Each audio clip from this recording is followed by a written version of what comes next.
হাসপাতালে এসে যদি চাঁদাবাজি করে সেটা তার ব্যক্তির লাভ হতে পারে, কিন্তু এই চাঁদাবাজির কারণে আমার সরকারের উপরে যে কালিমা লিখতে হবে সেই কালিমা সরকার নেবে না। আর বাংলাদেশের সবগুলো জেলাতে কর্মসূচি নেওয়া হয়েছে, শুল্ক তার মধ্যে প্রায়োরিটি লিস্টে আছে, যেখানে 101 শয্যা বিশিষ্ট হাসপাতাল হবে। সুতরাং আপনাদের যে সংকটের কথা বলছেন এই সংকট অনেকাংশে কমে যাবে ইনশাআল্লাহ। ইকুইপমেন্ট বলেন, জনবল বলেন, অন্যান্য আনুষঙ্গিক সুবিধা অসুবিধা, সেইটা যতক্ষণ পর্যন্ত সেটা না হয় টেম্পোরারি বেসিসে অ্যাডহক বেসিসে যেটা করার আমরা সেটা করব। মাসিক আয় যেটা বেড়েছে তার দুইটা কারণ হতে পারে, আগে লুটপাট হয়েছে সেটা হতে পারে, অথবা এখন আউটডোর পেশেন্টের সংখ্যা বেড়েছে সেটা হতে পারে। তো এই বিষয়টার উপরে আপনার একটা ইনডোর ইন্টারনাল অডিট যদি করা, আমাদের স্বচ্ছতা আরো নিশ্চিত হবে। দেখেন, আমরা কোনো সিন্ডিকেট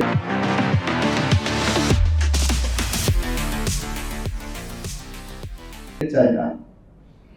আমরা ক্ষমতায় আছি, নিশ্চয়ই আমার নেতা কর্মীরা সুবিধা পাবে, কিন্তু এমন সুবিধা আমরা দেব না যে সুবিধা সরকারের বদনাম করে বেড়ায়। একজন চাঁদাবাজ হাসপাতালে এসে যদি চাঁদাবাজি করে সেটা তার ব্যক্তির লাভ হতে পারে, কিন্তু এই চাঁদাবাজের কারণে আমার সরকারের উপরে যে কালিমা লিখতে হবে সেই কালিমা সরকার নেবে না। এটা আমাদের দায়িত্বহীন ভাবে সারা বাংলাদেশের জন্য মেসেজ। আপনারা দেখেছেন রিসেন্টলি বরিশালে একটা ঘটনা ঘটেছে, একজন জোর করে চেক সাইন করতে নিয়ে গেছেন দলীয় পরিচয় দিয়ে। আমরা কিন্তু রাত পার হতে দিইনি। অপরাধী আমাদের কাছে একজন অপরাধী। আমরা সে যত দলের যত বড় নেতাই হোক না কেন, আমাদের কাছে তার পরিচয় একজন অপরাধী। দল করতে হলে শহীদ রাষ্ট্রপতি জিয়াউর রহমানের আদর্শে দল করতে হলে তার জায়গায় কমিটেড থাকতে হবে। কেউ যদি মনে করেন যে আওয়ামী লীগ লুটপাট করেছে, আওয়ামী লীগ এটা করেছে, আওয়ামী লীগ দুর্নীতি করেছে, সুতরাং তার জায়গায় খালি হয়েছে, আমি সেই জায়গায় বসে গেলাম, এইটা কিন্তু ভুল ধারণা নিয়ে আপনারা আগামী এরকম একটি ধারণা করবেন না। এবং আপনাদের এখানে যারা আছেন ম্যানেজমেন্ট কমিটির সবাইকে আমি বিশেষভাবে ধন্যবাদ জানাচ্ছি তাদের প্রোঅ্যাক্টিভ রোলের কারণে।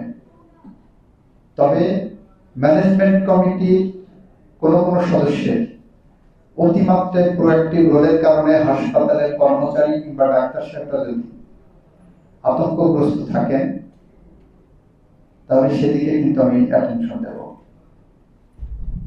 কারণ ওনারা এখানে জনসেবা করতে আসছেন, চাকরি করতে আসছেন, ওনাদের নিরাপত্তা এবং সম্মান আমাদের কাছে অনেক বড়। আমি ম্যানেজমেন্ট কমিটির সভাপতি হলাম বলে আমার দায়িত্ব না এটা যে এসে কাউকে ধমকাধমকি করব। আমি ম্যানেজমেন্ট কমিটির সভাপতি দায়িত্ব নিয়েছি মানে এই না যে আমি এসে একজন নার্সকে, ডাক্তারকে, হাসপাতাল কর্তৃপক্ষকে ধমক দেব। হ্যাঁ, ভুল হতে পারে, নেগলিজেন্স থাকতে পারে, সেটা তাদেরকে ভালোভাবে বলা যাবে যে এরকম না হয়ে এরকম হওয়া উচিত। আমার মতামতটাই যে সর্বোচ্চ সেটাও মনে করার কোনো দরকার নেই।